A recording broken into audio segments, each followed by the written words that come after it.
Alô, amigos de toda Rondônia, estamos aqui de novo trazendo assuntos para a gente debater aqui sobre a nossa amada Rondônia. Hoje eu recebo de novo com grande honra o desembargador Gilberto Barbosa do Tribunal de Justiça do nosso estado, que interrompe a sua correria, a sua batalha, a sua luta diária para nos dar o prazer de conversar com a gente, com os nossos telespectadores, sobre assuntos certamente que vocês vão gostar. Doutor Gilberto, mais uma vez é uma honra tê-lo aqui. Como sempre, Sérgio, eu digo, a honra sempre é nossa de poder participar do programa com a abrangência e com a receptividade que tem o seu programa pelo nosso público rondoniense. E esclarecer, na medida das minhas limitações, assuntos que estão aí sendo cogitados, que é de interesse geral de todo o povo rondoniense. Doutor Gilberto, vamos começar. Eu quero lhe perguntar mais como cidadão do que como magistrado. O que o senhor está achando do que está acontecendo no nosso país, na política do nosso país, na nova legislação eleitoral que querem nos impor?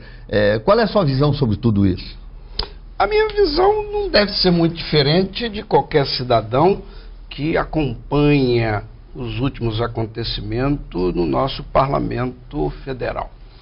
As últimas tentativas de alteração dos regramentos no sistema eleitoral reflete o desespero e a conturbação que reina hoje no nosso Parlamento Nacional.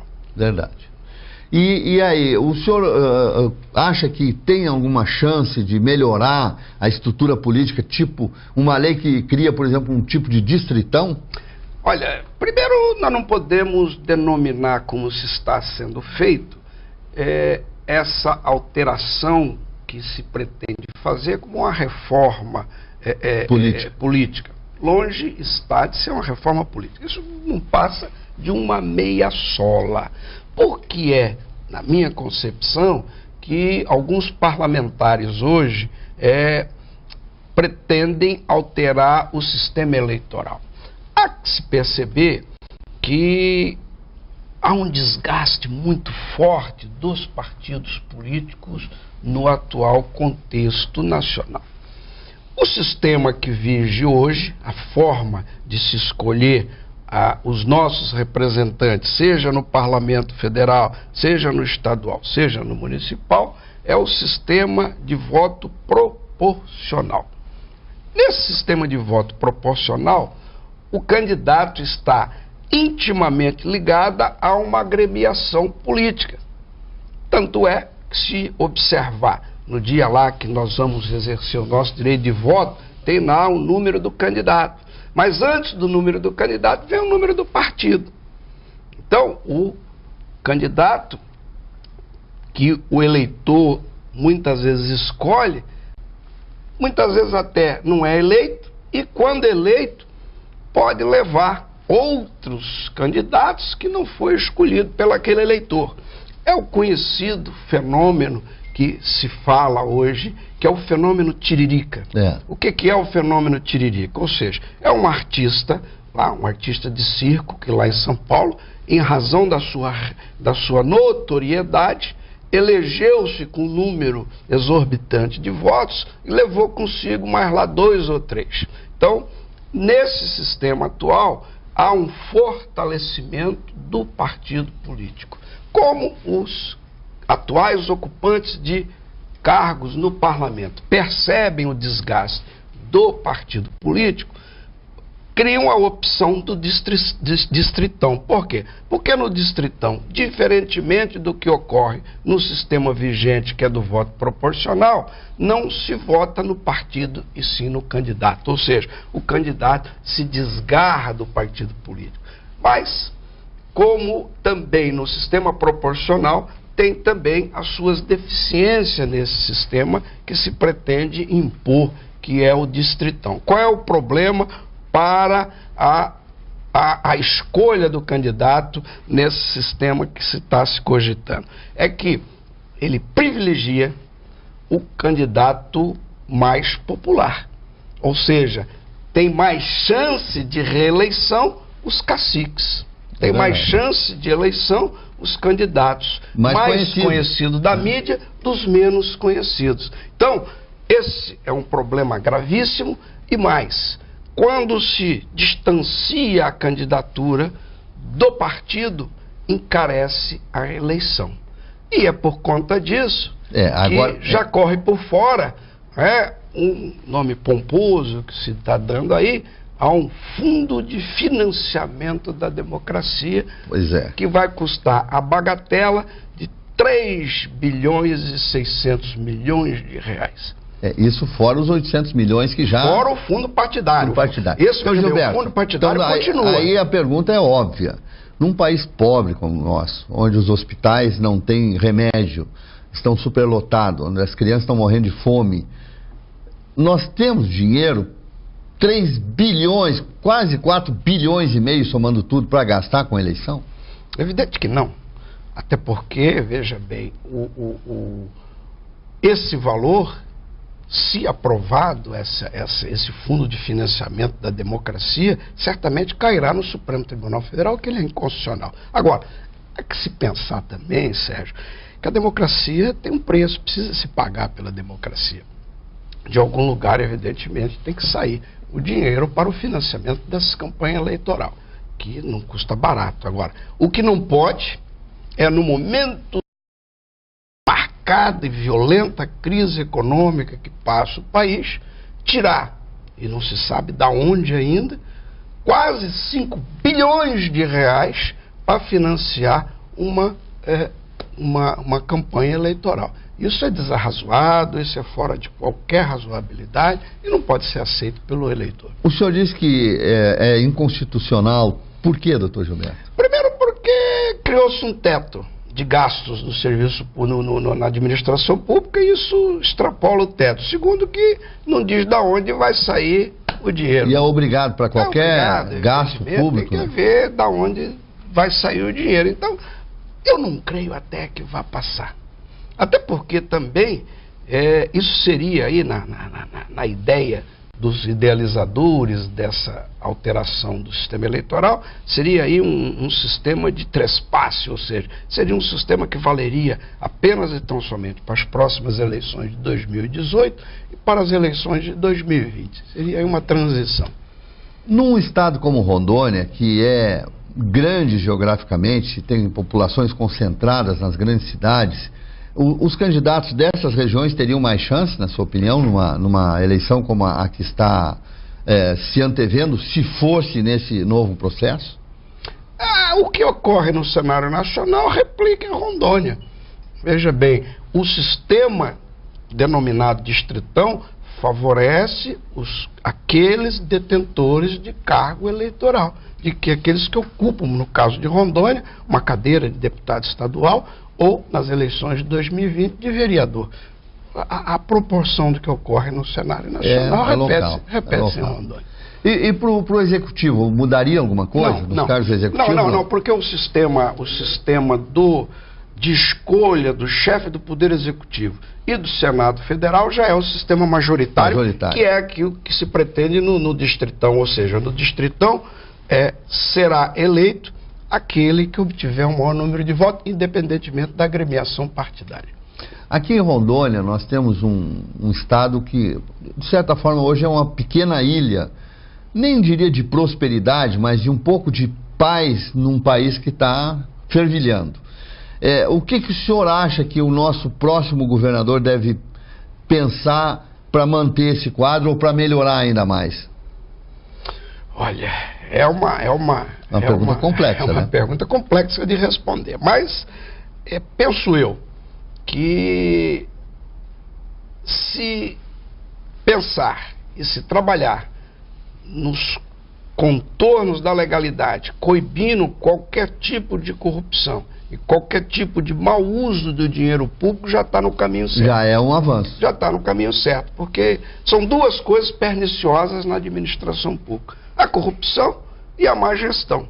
Então, se o próximo governador tiver capacidade, condições de nominar e de trazer com ele uma equipe de profissionais competentes, com certeza, e isolando essa vala da corrupção, já adiantará bastante o caminho e continuará com o progresso que efetivamente está experimentando o Estado, até porque a crise atinge mais a indústria. E nós não somos um Estado vocacionado para a indústria, portanto, aí ressalvado aí da crise na proporção que assola o resto do país. Nós estamos conversando aqui com o doutor Gilberto Barbosa, que é do Tribunal de Justiça, mas eu estou fazendo os questionamentos para ele mais como cidadão, uma cabeça pensante, um homem de visão que enxerga muito mais além do que o feijão com arroz.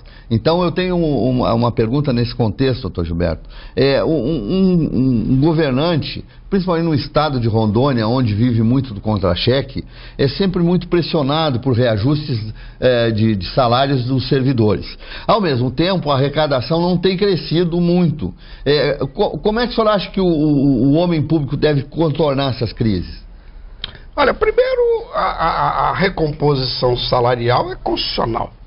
É uma determinação constitucional que anualmente há de se dar o reajuste salarial às categorias profissionais e, notadamente, no caso aqui, o servidor público. Agora, é preciso que se tenha em conta, evidentemente, que do couro sai a correia. Se nós estamos atravessando tempos de dificuldades financeiras, há que se repensar, há que se reanalisar e se readequar essa equação de forma que possa aí contemplar não só as necessidades básicas da administração, como saúde, como educação, como segurança, mas também contemplar o servidor público que tem a sua participação, o seu peso também no desenvolvimento do Estado.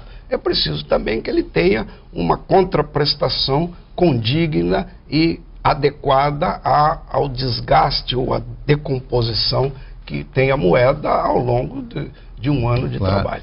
Porque o que está acontecendo, inclusive hoje está acontecendo, muita pressão por reajustes e o governo daqui pelo menos está tentando não reajustar, mas a gente tem que lembrar que, como o doutor Gilberto disse, a Constituição é clara, né? Tem direitos adquiridos, tem que ser cumpridos. Como vão ser cumpridos, a gente não sabe. Talvez os governos, não só o nosso já está fazendo mais ou menos o seu trabalho, mas os governos têm que apertar o próprio cinto.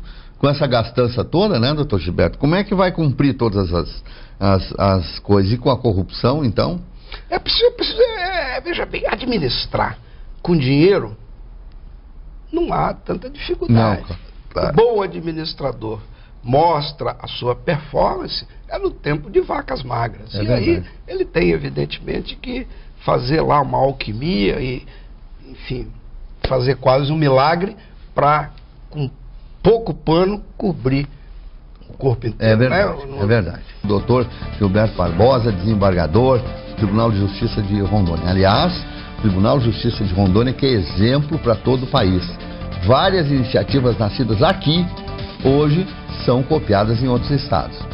Nossos magistrados, no geral, são da melhor qualidade. Nós somos um povo de sorte. Essa gente que veio para cá, essa gente que nasceu aqui, essa gente que se formou aqui, transformou o nosso Tribunal de Justiça num orgulho para todos nós. O senhor se sente orgulhoso com isso, doutor Gilberto? Com toda evidência. Evidentemente que participar ou integrar o Tribunal de Justiça com a performance do Tribunal de Justiça rondoniense é um orgulho para qualquer um dos seus integrantes. A justiça brasileira vive também um momento de estar sob os olhos da população. Principalmente nas redes sociais, onde o mundo é livre e irresponsável, se lê muitas bobagens, muitas denúncias e muitos exageros. Fala-se em salários milionários de juízes. Isso existe, doutor Gilberto? É toda evidência que não. O que há hoje em relação ao judiciário brasileiro, não se tenha dúvida, é uma campanha orquestrada de enfraquecimento dessa instituição, como de resto também o próprio Ministério Público, a própria Polícia Federal. À medida em que poderosos estão sendo alcançados pelo longo braço da justiça, reagem com a arma que possui. E hoje o que se pensa em relação ao Poder Judiciário é que é importante diminuí-lo aos olhos da população. E para isso traz à baila aí informações, às vezes, um pouco, tanto quanto deturpadas. Não há que se conceber de forma alguma, a última que saiu a respeito do magistrado do Mato Grosso, claro que eu não conheço a realidade porque não fui lá olhar, mas pelo que se pode perceber, é evidente que nenhum magistrado no Brasil ganha o que se afirma aí nas redes sociais, 150 mil, 200 mil, 500 mil, evidente que não. O que ocorre, e ocorre de resto com todo o funcionalismo público, diariamente a gente profere decisões em mandado de segurança, em ações ordinárias, em ação de cobrança, de valores que devem ser restituídos ou pagos a servidores públicos por ter deixado de se pagar ao longo de 1 ano, 2 anos, 10 anos, 5 anos. Então, no caso do juiz de Mato Grosso, foram 13 anos que ele não recebeu. O que veicula-se na mídia é exatamente isso, que tinha lá uma diferença por ele ter exercido as suas atribuições de 2º grau, por ter trabalhado em comarca de 2ª enquanto juiz de 1ª. São diferenças salariais que não lhe foram pagas no devido tempo. E culminou com um pagamento feito de uma parcela só e que realmente aí deu um valor vultuoso. Não se pode conceber a afirmação de que um magistrado esteja a ganhar mensalmente uma remuneração de 500 mil reais, de 200 mil reais. Isso é uma forma de contorcer e de deturpar uma informação que não é verdadeira. Pois é, porque a maioria dos magistrados, principalmente os de início de carreira, vivem apertados, não vive, doutor Gilberto? Eu não sou magistrado de início de carreira, eu sou magistrado de final de carreira. Mas o senhor conhece a realidade. Mas estou apertado até hoje. Porque o salário que se paga ao magistrado, é claro que isso dá uma repercussão. Porque é um salário que está efetivamente acima da média do que ganha o trabalhador comum. Agora, ele é uma remuneração que dá, evidentemente, condição do magistrado ter uma vida um pouco mais folgada daquele que ganha o salário mínimo, mas efetivamente, quando se passa muito tempo, como é o nosso caso, que já mais de 6 anos sem um aumento de remuneração, ele é corroído pela inflação. Então, na verdade, não ganha um salário exorbitante. Ele ganha um salário condigno, evidentemente, com o cargo que exerce. Nos outros poderes, o senhor acha que a situação é semelhante ou esses ataques, por exemplo, contra o Ministério Público também, que o senhor citou, e contra outras instituições sérias? Porque é bom a gente lembrar que o judiciário é a última porta que a gente tem para bater e ainda tem uma credibilidade enorme no país. E aí o doutor Gilberto tem razão, uma das formas de atacar o judiciário é via esse tipo de informação deturpada. Mas essas outras instituições, os próprios magistrados que lutam para melhorar o país e que são atacados de todos os lados, como defendê-los, como cuidar deles, doutor Gilberto? Olha, acreditando que nos dias atuais, na crise ética que se encontra no país, ainda é pelo Poder Judiciário a porta de saída.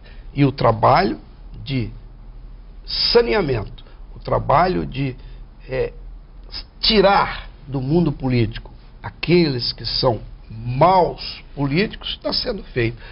Veja bem, há que se considerar que o trabalho que vem sendo feito nessa denominada Operação Lava Jato é um divisor de águas no combate à corrupção, não só no Brasil. É um divisor de águas no combate à corrupção em nível de mundo.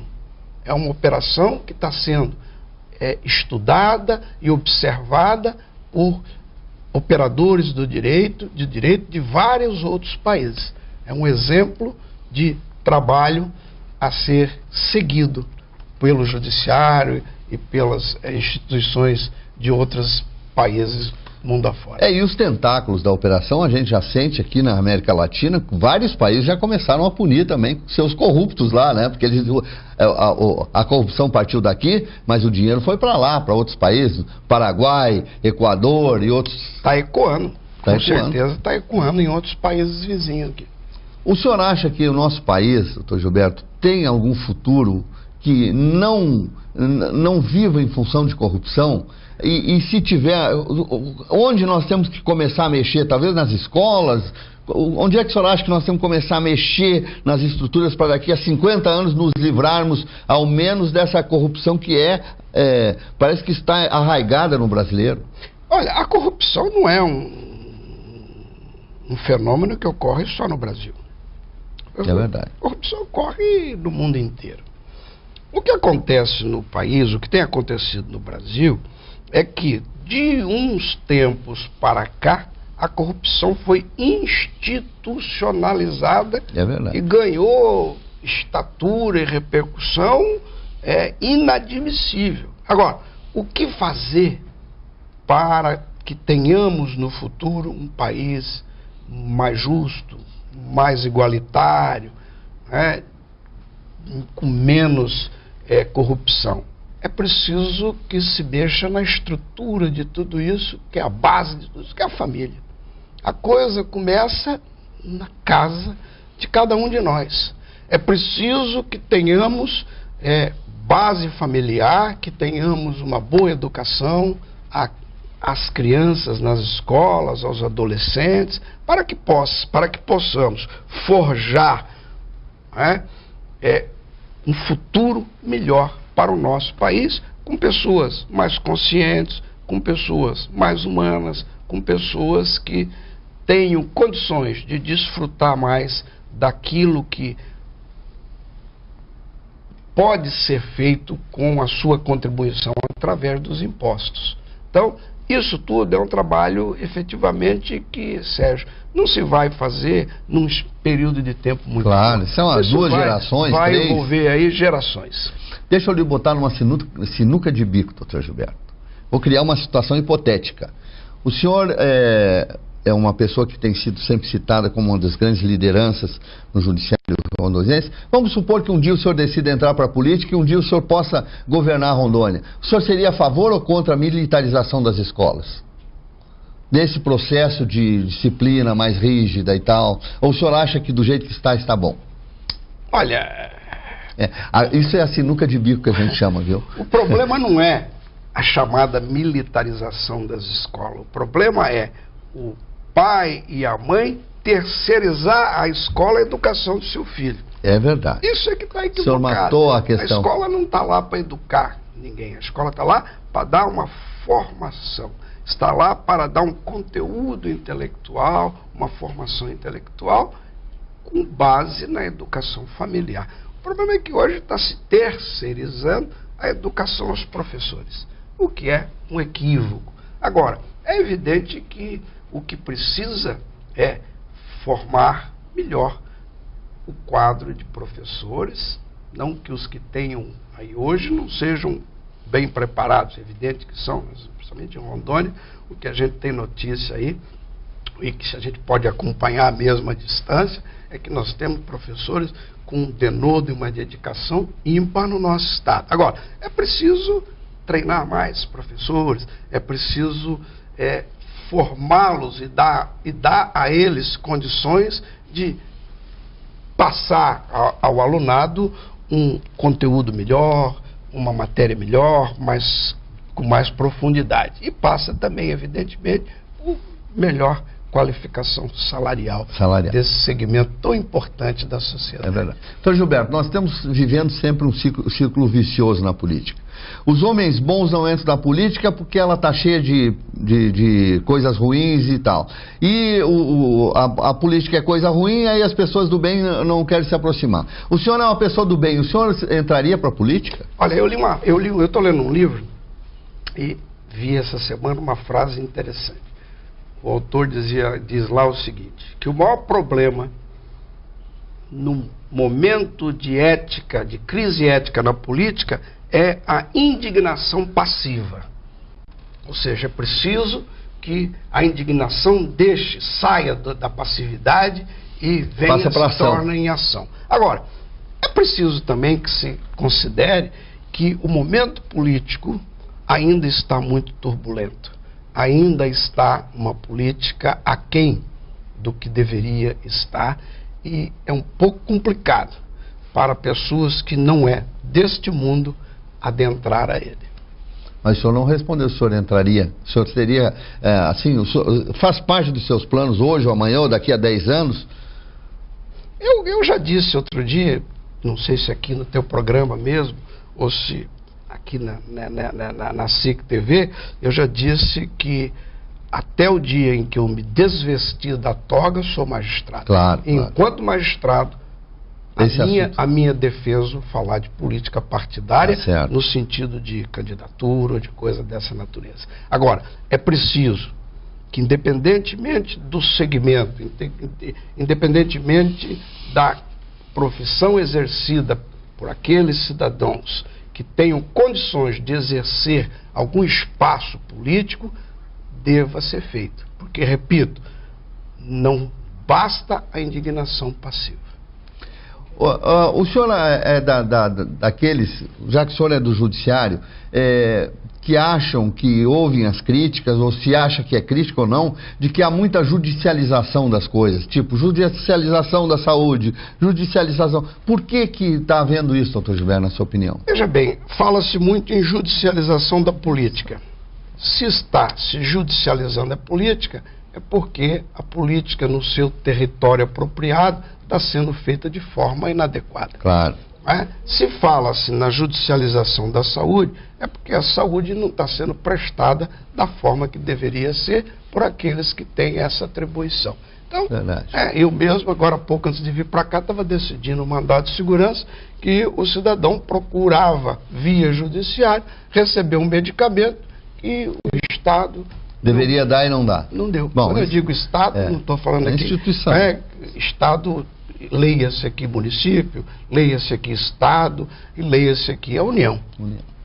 Então, se lá na União, se lá no Estado, se lá no município, o cidadão não encontra medicação que lhe é facultada e constitucionalmente assegurada, ele vai buscar no judiciário.